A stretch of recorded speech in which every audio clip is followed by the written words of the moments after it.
राष्ट्रवादियों और हिंदुओं की भारी मांग पे एक हिंदू राष्ट्रवादी इकोसिस्टम हम बनाने जा रहे हैं 25, 26, 27 अक्टूबर को राष्ट्रवादियों के महाकुंभ दी जयपुर डायलॉग्स एनुअल समिट 2024 में। इसके लिए रजिस्ट्रेशन ओपन है। रजिस्ट्रेशन आप नीचे जाकर लिंक पे कर सकते हैं, QR स्कैन करके आप हमें सहायता कर सकते हैं, कंट्रीब्यूट कर सकते हैं और स्पॉन्सरशिप्स के भी ऑप्शन ओपन है।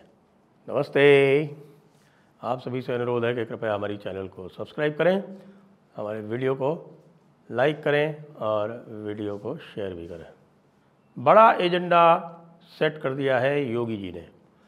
क्या योगी आदित्यनाथ अब भारतीय जनता पार्टी की सारी इलेक्शंस कैंपेन्स को लीड करेंगे? क्योंकि हरियाणा में ऐसा ही देखा गया और हरियाणा में एक और भी बात देखने को मिली, वो ये थी कि वहाँ पर मोदी जी ने अपने चेहरे पर चुनाव को फोकस नहीं किया। उन्होंने योगी जी को लीड लेने दी, उन्होंने चुनाव को लोकलाइज करवाया।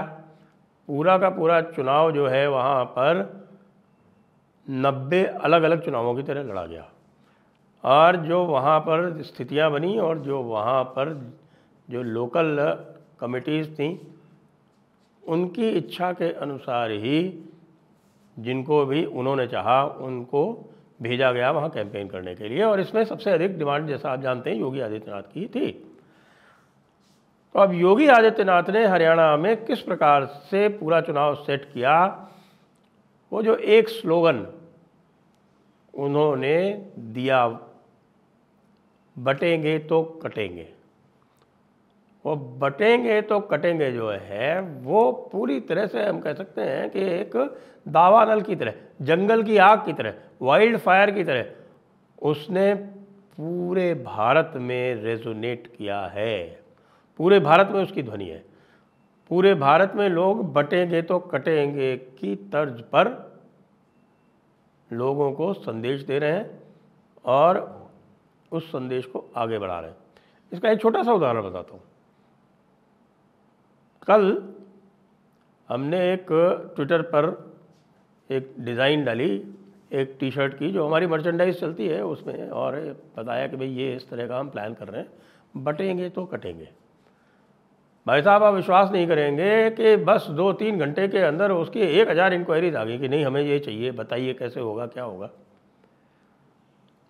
तो आप समझ सकते हैं कि भाई ये यदि एक टी शर्ट पर बटेंगे तो कटेंगे नारा इतना वायरल हो सकता है, इतनी इंक्वायरी उसकी आ सकती है, तो वास्तव में किस प्रकार से इस नारे ने पूरे जनमानस में अपनी पैठ बना ली है। अब आ रहा है नंबर महाराष्ट्र का, और महाराष्ट्र में जानते हैं क्या वो चलने वाला है? वो कह रहे हैं औरंगजेब की संतानों, औरंगजेब की संतानें जो हैं वो महाराष्ट्र का भाग्य नहीं तय करेंगी। ये नारा वहाँ चलने वाला है। वो ऑलरेडी बोल चुके हैं कि भाई औरंगजेब की संतानें आजकल रिक्शा चलाती हैं। और महाराष्ट्र में और भी कुछ होने वाला है। अजीत पवार जो हैं वो बिल्कुल किसी भी तरह से सहज जो है अपने आप को नहीं समझ पा रहे हैं महायुति में। और मेरा जो मानना है वो ये है कि अगर अजीत पवार निकल जाते हैं महायुति से तो उसमें महायुति का निश्चित रूप से लाभ ही है, किसी भी प्रकार का कोई नुकसान नहीं होने वाला। हालांकि हमारे जो IT सेल वाले हैं वो लगातार कह रहे हैं कि अरे भाई अजीत पवार को मना लो, उनको मत जाने दो, लेकिन मुझे ये लग रहा है कि यदि अजीत पवार जाएंगे तो उससे डबल फ़ायदा होगा। डबल फ़ायदा ये होगा कि अजीत पवार को चाचा भी अंदर नहीं लेना चाहता, तो अजीत पवार अगर अकेले लड़ेंगे तो चाचा के ही वोट काटेंगे। उनके पास एक भी वोट जो है वो महायुति वाला तो जाने वाला है नहीं, तो ऐसे में उनको साथ में रख के फ़ायदा क्या है। उनका वोट वैसे भी ट्रांसफ़र नहीं हुआ, पिछली बार भी नहीं हुआ, इधर भी इस बार भी नहीं हुआ। 4 सीट लड़े थे, 1 सीट जीते बड़ी मुश्किल से, वो भी कौन? सुनील तटकरे जीते। सुनील तटकरे कौन है? सुनील तटकरे अपने दम पर पहले भी जीत चुके। बाकी सारी सीटें ये भाई साहब हार गए।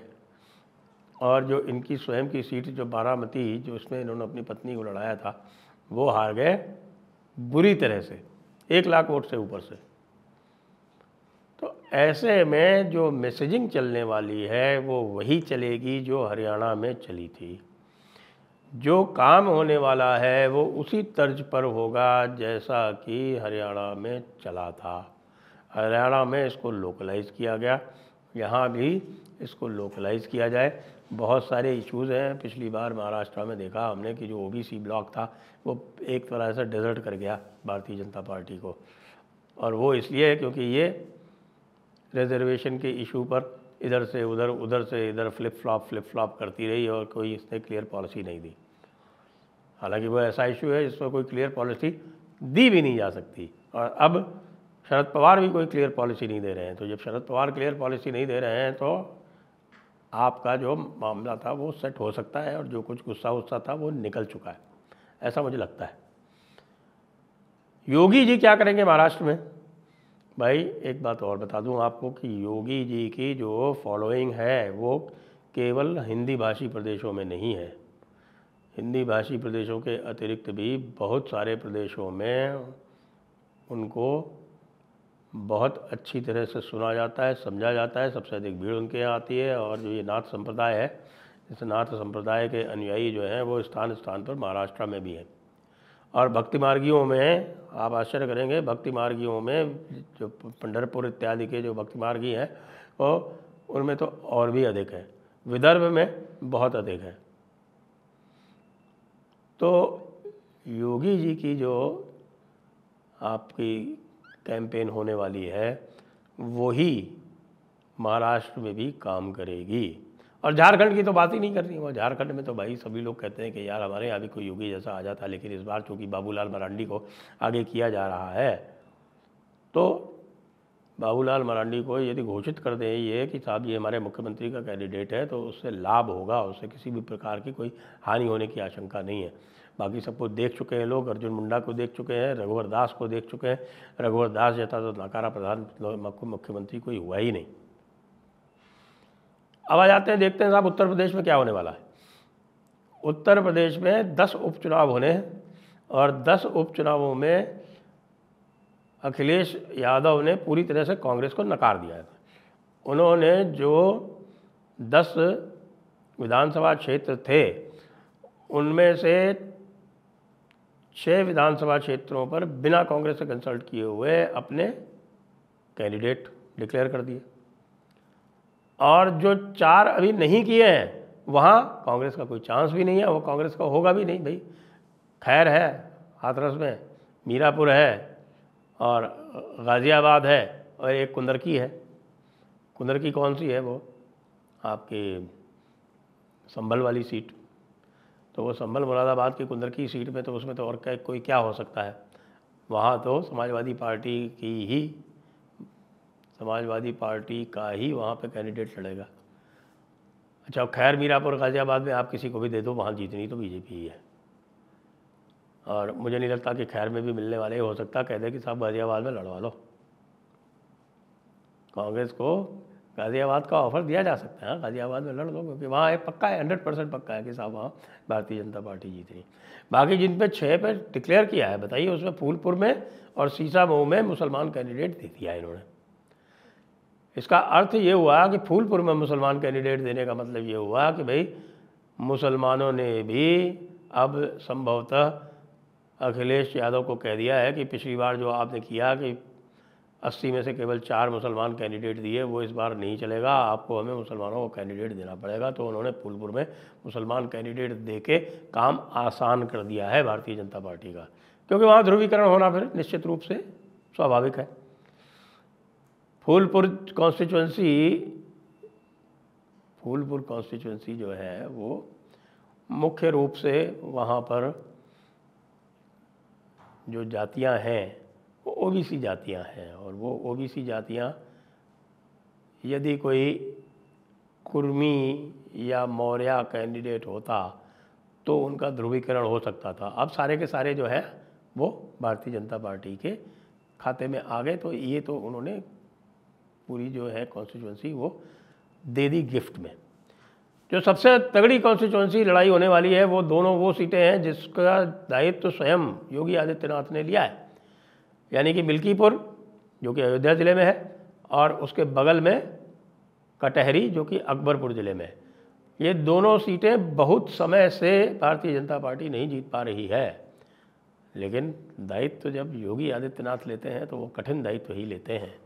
और इस समय एक प्रकार से योगी आदित्यनाथ की उत्तर प्रदेश में हवा चल रही है। उनके जो भी अंदरूनी जो बैठे हुए थे 0.5 वाले जो शत्रु थे, वो सब के सब सरेंडर कर चुके हैं, आत्मसमर्पण कर चुके हैं। और योगी आदित्यनाथ ने अखिलेश यादव की इतनी बैंड बजा दी की है कि अब वो छोटी मोटी बातों को लेकर आंदोलन कर रहे हैं। जैसे कि साहब की उनको जयप्रकाश नारायण जी की प्रतिमा पर जाकर माला नहीं चढ़ाने दी क्योंकि वहाँ पर कोई कंस्ट्रक्शन कार्य चल रहा था।